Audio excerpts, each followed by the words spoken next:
conjunto de actividades que se levaron por case 265 concellos de toda Galicia. É dicir, que, polo tanto, un programa de actividades que cubrimos prácticamente todo o ano, durante todo o ano 2009. Esas son cuestións prácticas, porque, evidentemente, investir unha cantidad de diñeiro de tal calibre, neste caso, no caso do programa Boca Aberta, de acordo con 12 editoriais de Galicia, pois, evidentemente, implica un nivel de actividade e un nivel de chegar a esas franxas de idade máis novas moi importante.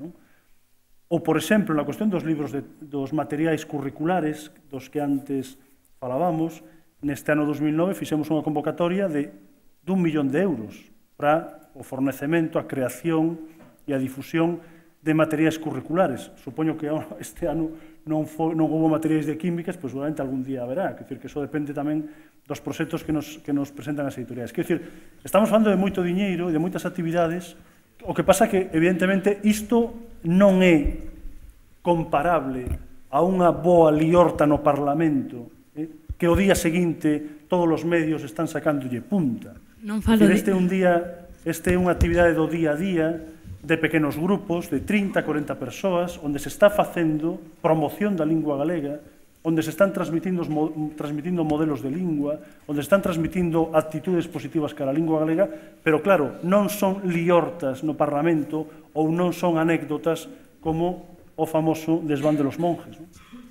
Eu non me refiro ao que pasou no Parlamento, eu refírome a que nun goberno, se o obxectivo é fomentar o uso do galego, unha persoa ten un cargo público, o normal é que fale galego. Non só que o faga o presidente, non digo non só, pero digo que non é para o secretario xeral de Política Lingüística, para o presidente. Eu creo que todos os conselleiros deben falar galego. E aínda que o falen, non teñen que falar un galego, se non teñen a competencia ou se non falan un galego completamente normativo, non pasa nada, pero que non demostran nin sequera a intención de intentalo.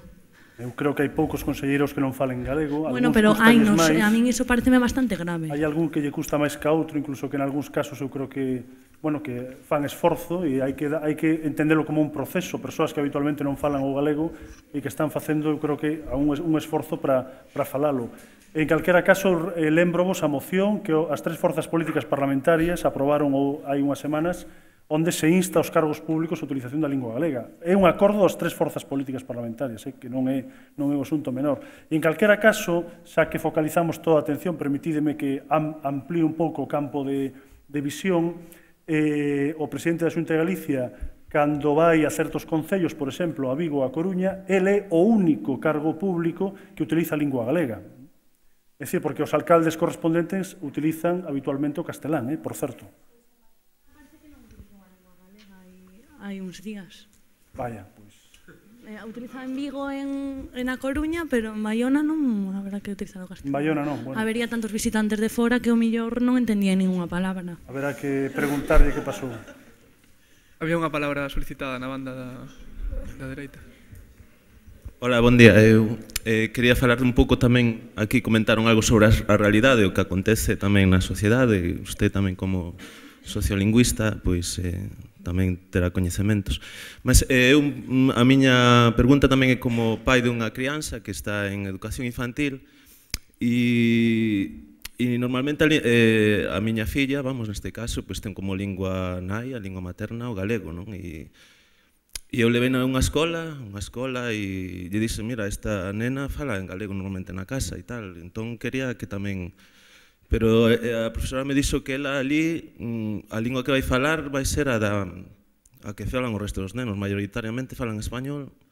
A crianza, pois a miña filla, pois está agora a falar o sea, estaña a falar español. Neste caso, como se resolve? Porque creo que no decreto dicían que falase agora que se vai a falar o que fala o que di a maioría das nais e dos pais. Neste caso, entón, os meus dereitos aquí como persoa galega, con unha crianza galega falante na Galiza, que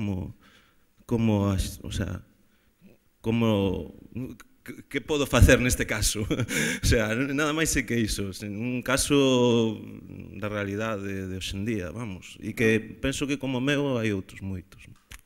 Sí, pero eu non sei exactamente cal é o teu... A ver, no decreto, nas bases do decreto, o que se formula é a idea de que o ensino infantil sexa un ensino infantil onde estean presentes as dúas linguas oficiais. É dicir, onde está incluída a lingua predominante na aula e tamén a outra lingua que vai ser a lingua non predominante na aula, na maioría dos rapaces e das rapazas que están nas aulas. É dicir, que nos, nas bases, non propoñemos un ensino infantil monolingüe na lingua predominante, senón que promovemos un ensino infantil onde haxa unha lingua predominante, que é a lingua mayoritaria, e despois que tamén estea presente a outra lingua. Entón, eu non sei ti cal é un pouco o sentido que lle queres dar a túa intervención, o teu punto de vista. Se o que me estás transmitindo é que ti, como cidadán que ten un fillo, unha filla, queres que ese fillo teu, filla, teña un ensino monolingüe en galego, esa é unha cuestión. É dicir, que ti só queres que nas transmisións educativas se lle transmita a lingua galega. Non, que non sei cal é o objetivo. A ver, eu penso que a lingua materna é a lingua materna, non? Neste caso é o galego. Eu quero a miña filla que se teña un ensino plurilingüe, o sea, non só na lingua do noso país, da Galiza, sino tamén que teña unha competencia en castelán ou en outras linguas, en inglés, mas vexo que na lingua propia de país que non hai eso polo día a día, o contacto ali coa xente, vexo que eso non... O sea, a máis, eles propios o dicen, non... Como non... E logo a cuestión é que falas coas nais e cos pais e hai como un... O sea, teñen un pouco esa idea de que sí, que está ben facelo así, mas falta esa... Estamos falando agora de dinamización, faltará esa dinamización, non? Eu un pouco traballo nese campo, mas, claro, son unha persoa só ali, hai moitas nais e pais, non? Non sei se son eu ali, entón... Penso que, isto que quero dicer é que penso que non... O sea, que non só é cuestión miña, o sea, está claro que como pai pois teño a miña parte de responsabilidade, o sea, mas que é unha cousa que ten que formar parte do como se di? Do sistema educativo, eso que me refería. Pero, bueno, fora de casos concretos ou de... A ver, cos casos concretos é donde realmente vese o que acontece na sociedade, porque este é un caso concreto da miña filla, mas isto que está a acontecer. O sea, este é un caso concreto, pero... se me permites, Galicia é moi grande. Galicia é moi grande, xa o sabedes, e aquí hai casos de todo tipo, e hai situacións de moi diferente natureza, evidentemente examinando a realidade desde Vigo e a súa contorna, non é o mesmo que se examinamos a realidade desde Ourense e a súa contorna ou se imos a outro tipo de situacións. Quer dizer que Galicia é moi grande.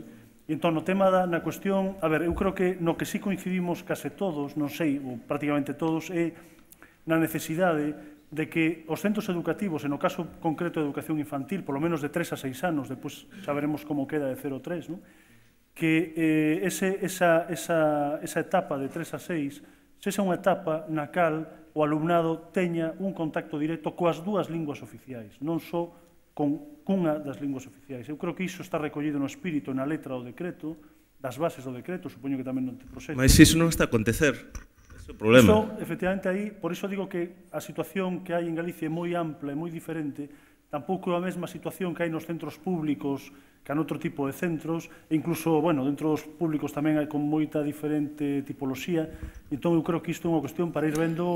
Sí, mira, ti estás espallando a idea, ben, concordo contigo, Galiza é moi grande en moitos sitios, mas esta cuestión que te estou a plantexar agora a ti, que te estou a focar, pois... vexo que é xeralizada, o sea, este é un caso concreto que en base a min, pues, Galiza é moi grande, mas eu teño falado con outros nais e pais e tamén acontecelle isto, sobre todo galegos, o sea, que queren que a súa filla fale en galego, o seu neno, o sea, nena, o sea, non, penso que non é cuestión miña, senón que... Non sei, non sei, así, aquí, bueno, non sei esta xente se máis ou menos xente aquí ten contactos ou con xente que ten pais ou nais que teñan esta situación, mas penso que